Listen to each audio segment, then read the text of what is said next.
ভয়ে ভয়ঙ্কর presence Saturday dusk. রহস্য, উত্তেজনা, রোমাঞ্চ প্রতি শনিবার। তখন সবেমাত্র শেষ বিকেলের মলিন আলো আর একটু বেশি ম্রিয়মান হয়ে আসছিল। যেসব পাখিরা সারাদিন এখানে সেখানে কিচিরমিচির করে খাবারের সন্ধানে ঘুরে বেড়ায়, তারা দল বেঁধে নিড়ে ফিরছিল। তখন সবেমাত্র আকাশের প্রেক্ষাপটে একটি দুটি করে যাচ্ছিল অনেক তারা, আর শেষ হয়ে আসছিল একটি কর্মক্লান্ত দিন। সুলতানগঞ্জ নামটার সাথে হয়তো আপনাদের খুব একটা বেশি পরিচয় নেই। আসলে আমরা যারা ভ্রমণ করি, দিল্লি, ব্যাঙ্গালোর, হায়দ্রাবাদ, জয়পুর, তারা কখনো ভুলে আগ্রা থেকে ৬০ মাইল দূরের এই গ্রাম্য জনপদে পা রাখি না। যাবই বা কেন? এখানে কি কোনো শাহজাহান বানিয়েছেন প্রেমের সমাধি তাজমহল? এখানে কি কেউ তৈরি করেছেন কুতুব মিনার অথবা হাওয়া মঞ্জিল? এখানে কোনো মন্দির নেই, কোনো মসজিদ নেই, গির্জা নেই। নেহাতি পশ্চিম উত্তরপ্রদেশের এক দেহাতি গ্রাম। কিন্তু ইতিহাসের ছাত্র যারা, তারা জানেন একটা সিপাহী বিদ্রোহের সাথে এই গ্রামটির নাম মিলেমিশে উচ্চারিত হতো। এক রহস্যময় কুয়ো আছে এখানে। এমন কত কুয়োই তো ভারতের নানা শহরে গ্রামে রয়েছে। এই কুয়োটার একটু বিশেষত্ব আছে। কি আছে সেটা দেখব বলে শহর কলকাতা থেকে এই হেমন্ত অবকাশে আমাকে ছুটে আসতে হয়েছে এই সুলতানগঞ্জে। সুলতানগঞ্জে পা দেওয়া মাত্র আমার সাথে হঠাৎ আলাপ হলো এক যুবকের। তার নাম গোলাপ সিং। সে এক পত্রকার, অর্থাৎ আমার মতোই অধম সাংবাদিক। গত ২ মাস ধরে চৌধুরী সাহেবের কুয়োকে নিয়ে গড়ে ওঠা রহস্যের যে জলটা ক্রমশ ছড়িয়ে পড়ছে চারিদিকে, তার আড়ালে কি আছে সেটা জানতে সে পা রেখেছে এই আধা শহর আধা গ্রামে। তার বাড়ি দিল্লিতে। মোটামুটি চলে এমন একটি সাপ্তাহিকে স্টাফ রিপোর্টারের কাজ করে। খবরের পাতায় ওই অভিশপ্ত কুয়ো সম্পর্কে যেসব খবর বেরিয়েছিল তার কাটিং আমি নিয়ে এসেছি আমার ফাইলে। এর সাথে গোলাপ সিংয়ের কাছ থেকে বেশ কয়েকটি প্রতিবেদন পেলাম। সেগুলিকে জেরক্স করে রাখি। একই হোটেলে পাশাপাশি ঘরে ছিলাম আমরা। কেননা দেখলাম চৌধুরী সাহেবের ওই কুয়ো সম্পর্কে ইতিমধ্যেই গোলাপ সিং অনেক গবেষণা করে ফেলেছে। আজ রাতে তার কাছ থেকে পুরো গল্পটা শুনে নিতে হবে। এখনো ২ দিন অপেক্ষা করতে হবে আমাদের। আজ ২১, মাঝে একটা দিন, পরশু ২৩। প্রতি মাসে ২৩ তারিখে ঠিক রাত ১২টা বাজার সাথে সাথে চৌধুরী সাহেবের অভিশপ্ত কুয়োতে এমন একটা ঘটনা ঘটে যায় যা আমাদের হৃদস্পন্দন চিরদিনের জন্য স্তব্ধ করে দিতে পারে। রাতের খাওয়া শেষ হওয়ার পর গোলাপ সিংকে আমি ডেকে পাঠাই আমার ঘরে। তারপর আমার আমন্ত্রণে সে বলতে শুরু করে ওই কুয়োটির আশ্চর্য কাহিনী। নমস্কার বন্ধুরা, আমি অন্বেষা। আপনারা শুনছেন ভয়ে ভয়ঙ্কর চ্যানেলের স্যাটারডে ডাস্কের অনুষ্ঠান। আজকের পর্বে পরিবেশিত হচ্ছে একটি রহস্যজনক ও রোমাঞ্চকর গল্পপাঠ। পৃথ্বীরাজ সেন রচিত ছোট গল্প সুলতানগঞ্জের অভিশপ্ত কুয়ো। Music effect and design Dipraj Debnath. একক কণ্ঠে পরিবেশনায় মৃণাল দেবনাথ। শেষ পর্যন্ত শোনার অনুরোধ রইল। গল্প সুলতানগঞ্জের অভিশপ্ত কুয়ো।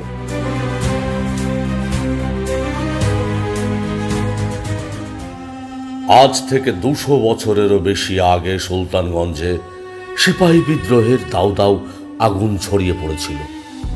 তখন এখানকার তহসিলদার অর্থাৎ জমিদার ছিলেন চৌধুরী প্রকাশ। দশাশই চেহারা ছিল তার, মনে ছিল দুর্জয় সাহস। কথিত আছে তিনি নাকি বাঘের সাথে এক হাতে লড়াই করতেন, বন শুয়োরের পেট ফুঁড়ে দিতে পারতেন খালি হাতে। রোজ একটা আস্ত দুম্বা দিয়ে সারতেন দুপুরের আহার 6 সের দুধ ঢক ঢক করে খেয়ে ফেলাটা কোনো ব্যাপারই ছিল না চৌধুরী ওম প্রকাশের কাছে। যখন খবর এলো আবার বিদ্রোহী সেনারা বসিয়ে দিয়েছে মোগল বংশের অকর্মণ্য এক সম্রাটকে, তখনই এখানে সেখানে উড়ল স্বাধীনতার জয় পতাকা। দিল্লি থেকে বেশি দূরে নয় সুলতানগঞ্জ, এখানেও দেখা দিল আশ্চর্য ঘটনা। সিপাহীরা দলে দলে বিদ্রোহ করতে শুরু করেছে। এই সুলতানগঞ্জই ছিল একটি সেনা ছাউনি বা ক্যান্টনমেন্ট।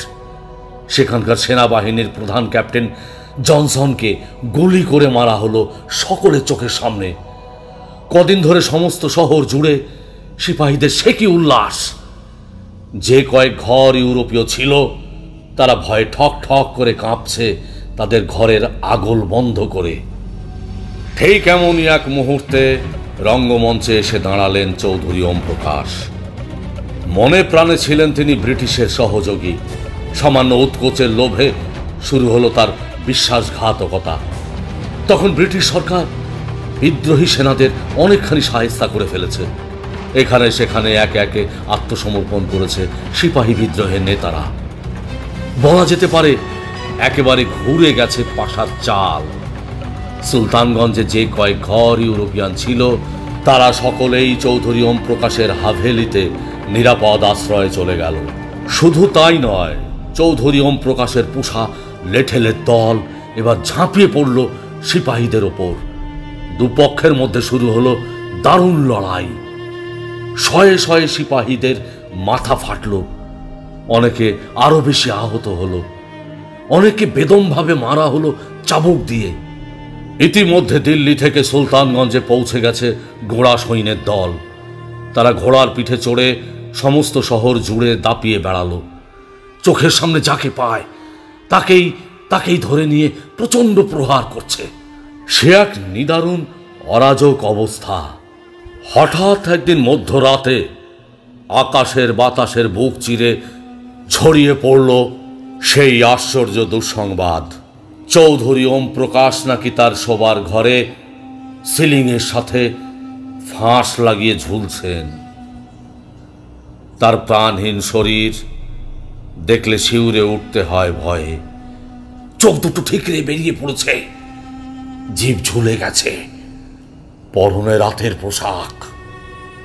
কেমন করে এই ঘটনাটা ঘটল কেউ কোনো উত্তর দিতে পারছে না। চৌধুরী ওম প্রকাশের মনের মধ্যে এমন কি কোনো লুকোনো ব্যথা ছিল? জীবনে সফলতা বলতে যা বোঝায় তা তো তিনি সবটাই অর্জন করেছেন। তারই নির্দেশে হাজার হাজার মানুষ ওঠবোস করে। বিশাল হাভেলি আছে তার, আছে 8টি ঘোড়ার ব্রুহাম গাড়ি। অনন্ত অর্থের মালিক তিনি। ব্রিটিশরাও তার কথার যথেষ্ট মূল্য দিয়ে থাকেন। তাহলে কেন করলেন তিনি এটা? চৌধুরী ওম প্রকাশের আত্মহত্যার অন্তরালে সত্যি সত্যি কি রহস্য ছিল সেটা কোনোদিনই জানা গেল না। হ্যাঁ, জানা গেল না। তারপর থেকে অনেকে ভুলে গিয়েছিল ঘটনাটা। চৌধুরী ওম প্রকাশ যে হাভেলিতে থাকতেন সেটাও একদা জনশূন্য হয়ে যায়। তার কোনো সন্তান ছিল না। উত্তরাধিকারী বলতে যারা ছিল তারা জমি জমা বেচে চলে যায় আগ্রা শহরে। সেখানে নতুন করে তারা প্রাসাদ তৈরি করে। আগ্রা থেকে দূরে সুলতানগঞ্জে চৌধুরী ওম প্রকাশের হাভেলি ধীরে ধীরে এক মলিন অতীতকে সঞ্চয় করে জীর্ণ থেকে আরো জীর্ণ হতে থাকে। প্রথম অঘটন ঘটে জুন মাসের 23 তারিখে। ঠিকমতো বলতে গেলে সেটা ছিল 1998 সালের 23শে জুন। চৌধুরী ওম প্রকাশের হাভেলির কাছে যে বিরাট কুয়োটা, সেখানে হঠাৎ শোনা যায় এক বুক চাপা আর্তনাদ। মনে হয় কে যেন তার কোনো কৃতকাজের জন্য অনুশোচনা করছে। স্বভাবতই ভেঙে যায় গাঁয়ের লোকের ঘুম। ঘুম ভাঙা চোখে ছুটে আসে তারা। অনেকে ভেবেছে গ্রামে বুঝি কোনো অলৌকিক অত্যাচার শুরু হয়ে গেছে। হাতের কাছে যা ছিল সরকি, লাঠি, তরোয়াল সবই নিয়ে বেরিয়ে এসেছে তারা। কিন্তু কোথায় কি? কোনো মানুষই চোখে পড়ছে না তো। শুধু ওই কুয়োর ভেতর থেকে একটা বুক ফাটা আর্তনাদ বেরিয়ে আসতে চাইছে বাইরের বাতাসে। পরদিন সব চুপচাপ। থানা থেকে ডিউটি অফিসার এসে গেছে, কিন্তু ঝিঝি পোকার একটানা করুণ কান্না ছাড়া আর কোনো শব্দ নেই। দেখতে দেখতে দিন কাটতে থাকে। জুনের পরে আসে জুলাই। মৌসুমি মেঘের দল উত্তরপ্রদেশের কাঠফাটা রোদ্দুরকে হারিয়ে দেয় মাঝে মধ্যে। দু এক পশলা বৃষ্টি ঝরে পড়ে। 23শে জুলাই। লোকে ভুলে গেছে 1 মাস আগের বুক চাপা আর্তনাদ। এবার টনক নড়ল সাংবাদিকদের। ব্যাপারটা ছড়িয়ে পড়ল অনেক দূর। 23শে আগস্ট। সেখানে হাজির হলো দেশের নানা প্রান্তের সাংবাদিকদের দল। এমনকি টিভি সিরিয়ালের লোকজনেরাও যন্ত্রপাতি নিয়ে দাঁড়িয়ে রইল কুয়োর চারপাশে। কোথাও কিচ্ছু নেই। রাত 12টা হওয়ার সাথে সাথে সেই আর্তনাদটা ক্রমশই আরো বেশি ছড়িয়ে পড়তে থাকে বাতাসে। এমনকি শক্তিশালী টেপ রেকর্ডারের মাধ্যমে তুলে নেওয়া হলো সেই শব্দগুলো। ক্যামেরা অবশ্য বন্দি করতে পারেনি কোনো ছবি, কেননা চোখে পড়ার মতো কোনো দৃশ্য সেখানে তো দেখা যায়নি। তাহলে বিজ্ঞানীদের মুখ চুপ। যারা বিশ্বাস করেন তর্কে, তারাও হেরে গেলেন। প্রতি মাসে 23 তারিখ গড়িয়ে রাত 12টা থেকে 2টো পর্যন্ত এমনই এক বুক চাপা আর্তনাদ শত শতাব্দীর সঞ্চিত বেদনা বহন করে ঠিকরে বেরিয়ে আসে ওম প্রকাশ চৌধুরীর জরাজীর্ণ হাভেলির পাশের ওই বিশাল কুয়োটার অন্তরাল থেকে। তাই বলছি জার্নালিস্ট সাহেব, পৃথিবীতে এমন অনেক ঘটনা ঘটে যায় যার কারণ আমরা জানি না। যতই আমরা ইন্টারনেটে চোখ রাখি না কেন, ইমেলের মাধ্যমে একটা খবর পৃথিবীর এ প্রান্ত থেকে ও প্রান্তে পাঠাই না কেন, সুলতানগঞ্জের এই অলৌকিক আর্তনাদের রহস্য কেউ কোনোদিন ভেদ করতে পারবে বলে আমার মনে হয় না। অনেকক্ষণ ধরে কথা বলল গোলাপ। বেশ রাত হয়েছে। যদিও শুনতে শুনতে আমার সমস্ত শরীরের ভিতর দিয়ে প্রবাহিত হচ্ছিল দারুণ উত্তেজনা, কিন্তু তার গল্প শেষ হতেই বুঝলাম এক রাশ ক্লান্তি এসে গ্রাস করেছে আমার সমস্ত শরীর। তাকে শুভ রাত জানিয়ে নিজেকে ঠেলে দিলাম নিদ্রার আশ্রয়ে। 22 তারিখ। সারাদিন কেটে গেল গ্রামের এখানে ওখানে লোকেদের সাথে কথা বলতে। যারা শুনেছে এই অলৌকিক আর্তনাদ, তাদের অভিজ্ঞতার সন্ধানে হানা দিলাম এখানে সেখানে। সকলেই মোটামুটি একই কথা বলছে। রাত 12টা বাজার সাথে সাথে ভূমিকম্পের শব্দের মতো একটা গুম গুম শব্দ উঠে আসে ওই বিরাট কুয়ো থেকে। মনে হয় কে যেন সেই অন্ধকারের ভেতর পড়ে আছে। ওপরে উঠে আসতে চাইছে সে। তারপর ধীরে ধীরে অস্ফুট হয় সেই ধ্বনি, ক্রমশ প্রকাশিত হয়। সে ক্ষমা চায় সকলের কাছে। বেশ বুঝতে পারা যায় এই কণ্ঠস্বরের অধিকারী ওম প্রকাশ চৌধুরী। সিপাহীদের সাথে বিশ্বাসঘাতকতা করে যে অন্যায় কাজ করেছিলেন তিনি, তার জন্যে আজও এভাবে অনুশোচনা করছেন তিনি, আর প্রার্থনা করছেন ক্ষমা। আজ 23 তারিখ। সকাল থেকে আমার সমস্ত চেতনা বন্দী হয়ে আছে টান টান উত্তেজনার বাক্সে।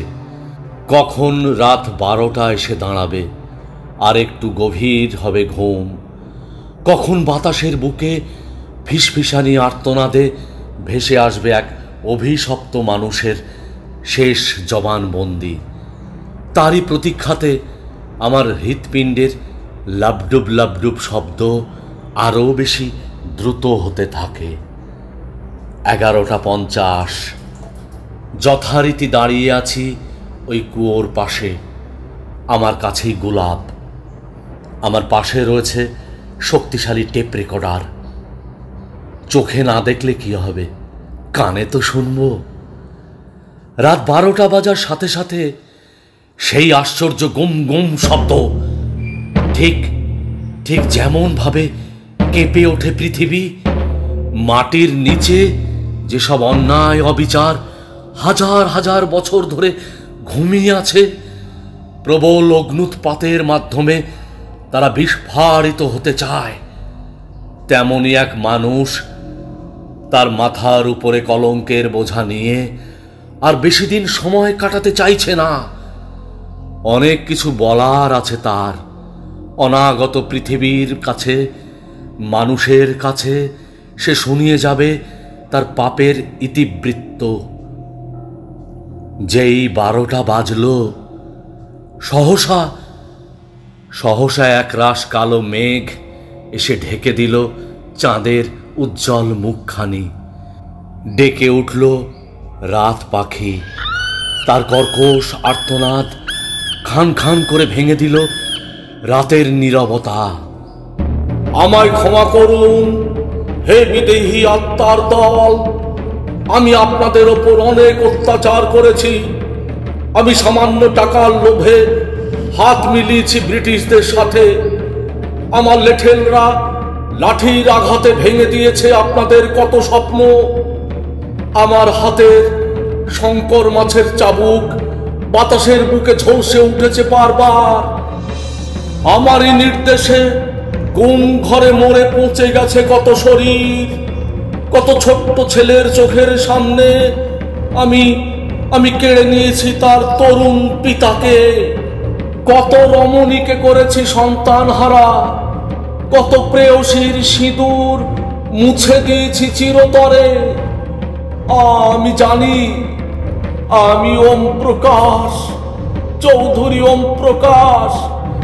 আমার চোখের সামনে চোখ রাখার সাহস কারো ছিল না।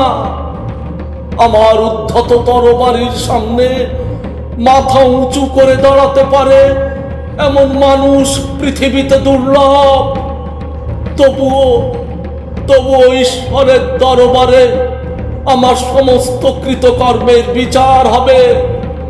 সেখানে আমি কঠিন শাস্তি পাব। শাস্তি তো পেয়েছি আমি। আমার বিদেহী আত্মা এই কুয়োর অন্তরালে চিরদিন এইভাবে হাহাকার করবে। প্রতি মাসের 23 তারিখ রাত 12টায় এইভাবেই এক অস্ফুট আর্তনাদে আমি জানাতে চাইব আমার অনুশোচনার কাহিনী। ক্রমশই শেষ হয়ে আসছে ওই আশ্চর্য কণ্ঠস্বর। একটা কান্না মেশানো গোঙানি শব্দ ভেসে যাচ্ছে বাতাসে। রাত 2টো বাজার সাথে সাথে বরাবরের মতো নিস্তব্ধ হয়ে গেল তা। আরো বেশি ঘনীভূত হলো অন্ধকার। চোখের কোণে জমল ঘুম পেয়াসী আবিলতা। আমরা ফিরে পেলাম সম্বিত। আস্তে আস্তে আমরা ফিরে এলাম হোটেলে। ক্যাসেটটা চালিয়ে দিলাম। যে মানুষটি আজ থেকে 200 বছরেরও আগে সামান্য অর্থের লোভে শত সহস্র মানুষের জীবনদীপ নিভিয়ে দিয়েছিল, যে জল্লাদ তার বজ্রকঠিন কণ্ঠের নির্মম অত্যাচারে কেড়ে নিয়েছিল কত না যুবকের প্রাণ, সে আজ নতজানু হয়ে ক্ষমা ভিক্ষা করছে। হায় হায়, আমরা কেউ তাকে ক্ষমা করতে পারছি না। আসলে চৌধুরী ওম প্রকাশের পাপ ধুয়ে দেওয়ার মতো কোনো জল আর সঞ্চিত নেই কোথাও। তাই তো প্রতি মাসের 23 তারিখে রাত 12টায় এমনভাবেই কাঁদবে সে। তার কান্না কোনোদিন শেষ হবে না, শেষ হবে না।